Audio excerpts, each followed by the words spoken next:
Друзья, всем привет! В этом видео мы поговорим с вами о причинах, по которым украинские беженцы проходят обучение на курсах немецкому языку B1, и когда они пытаются сдать завершающий тест на знание немецкого языка на уровне B1, они его в большинстве случаев проваливают. Смотрите, в настоящее время интеграция украинских беженцев в немецкий рынок труда идет очень медленными темпами. Об этом вы все знаете, я уже об этом рассказывал вам. Согласно статистике, на конец декабря 2024 года только 30% украинских трудоспособных беженцев в Германии работают. Основные там учатся, кто не учится и так далее. И основной причиной низкого трудоустройства украинцев на рынок немецкого труда немецкие эксперты, аналитики считают плохое овладение украинскими беженцами немецкого языка.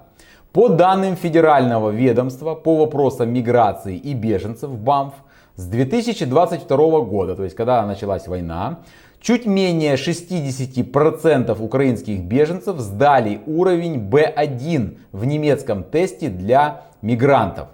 Только чуть менее половины смогли достичь хотя бы уровня B2 по окончанию интеграционных и языковых курсов. И еще одна проблема. Если участники курсов B1 не сдают с первого раза этот тест, то им государство предоставляет второй шанс. То есть они должны будут пройти по новому курс этот B1, там сколько-то часов, и им дается вторая попытка, чтобы они сдали. Так вот, когда человек не сдает с первой попытки, проходит очень много времени, бывает даже месяца, несколько месяцев, пока он идет на обучение на повторное. И потом опять он должен пройти повторное обучение и сдать этот курс. Соответственно, очень много времени тратится на обучение немецкому языку.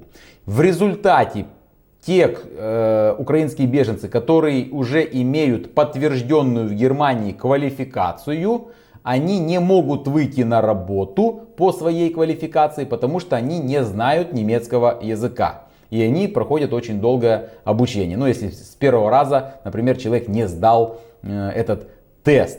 Кроме этого, есть еще одна проблема. Некоторые беженцы из Украины преждевременно бросают языковые курсы, будь то из-за работы, переезда или по другим причинам.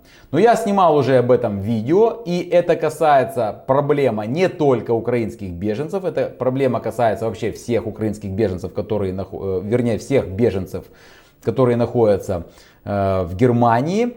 По статистике 50% всех беженцев, которые находятся в Германии, которых государство немецкое обучает, и посылает на эти курсы B1, они бросают эти курсы, не их окончив. Понимаете? 50% беженцев.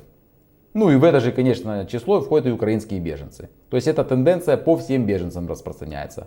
Я там писал и рассказывал, и приводил статистику в том видео. Вы можете его найти тоже на моем канале. Там они мотивируют оставление курсов тем, что у них там плохое здоровье. В общем, по проблемами со здоровьем. Вот так. Но самое интересное то, что оказывается экзамен еще на знание немецкого языка на уровень B2, он для иностранцев очень трудный. Кроме этого, об этом сами тоже этот факт признают немецкие эксперты. И они говорят, что даже тест на уровень знания немецкого языка B2, он даже будет трудный для некоторых немцев, то есть носителей языка. Например, директор Института языков и коммуникации в Ганновере Мартина Остмайер, вот что она сказала. Это экзамен, с которым у немцев также могут возникнуть трудности. На курсах преподается Hochdeutsch, но в большинстве случаев на Hochdeutsch не разговаривают, потому что в Германии есть в каждом регионе свой диалект. И в быту, то есть язык отличается. Всех беженцев учат Hochdeutsch.